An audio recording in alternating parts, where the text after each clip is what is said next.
So I will now use brevity and levity to come across as silly and succinct and give you all many hearty chuckles. I was 13 years old and I arrived at home. I'd walked from school. I usually did. I had detention. I usually did. And my brother had beaten me home. He was already on the computer. "Jason, get off the computer," I said. "In a minute," he said. "Dial up."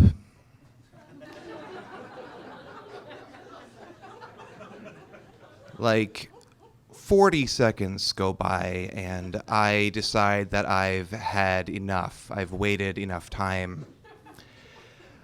I grab him by the neck and I drag him from the computer.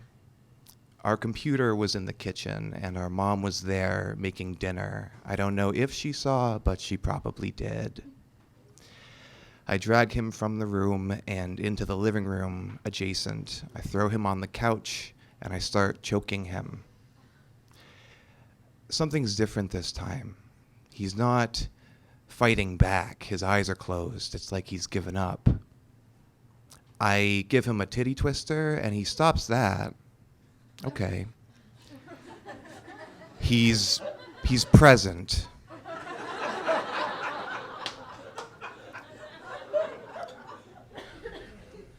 So like 2 minutes go by and I've decided he's had enough choking. I get up and leave him alone and get on the computer, and Jason goes upstairs and slits his wrists. He'd been cutting himself for months and he had these parallel lines on his abdomen. He said they were cat scratches. We believed him. My mom found him and took him to the psych ward, and they saved him. I spent the next week ruminating, wondering what role I'd played in ending my brother's life.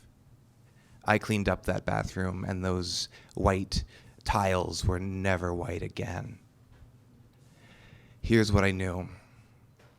Our father abused us. We left him when I was 3.5.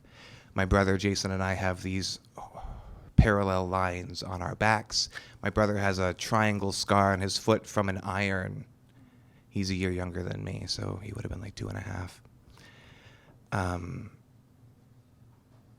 My father abused us. My mother was never really around. She had bipolar disorder and depression. She slept 18 hours a day. And I was old enough to remember that my family was better off without my father after our flight from California back to Maine. But my brother never knew that. And he never really had our mom. And all that love that typically goes to your parents, he put into me. And that's what I did. The data exists supporting the idea that the victims of abuse are more likely to become perpetrators themselves. You can overthink it, but that is still a first-person memory for me. These are those hands. I'd like to cut them off sometimes.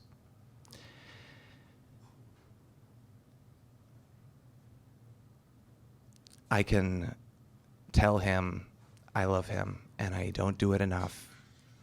But that was the little boy who made ramen with me, who made us dinner when our mother couldn't.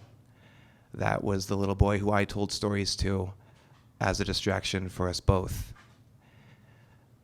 I'm gentle with my temper now. The last time I hit him, I was 17.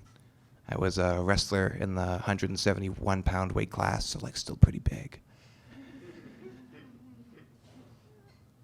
I can tell him I love him, and I can intellectualize my problems. But the problem with that coping mechanism is that it's disassociative and you get all up in your head and you are a stranger in your own life.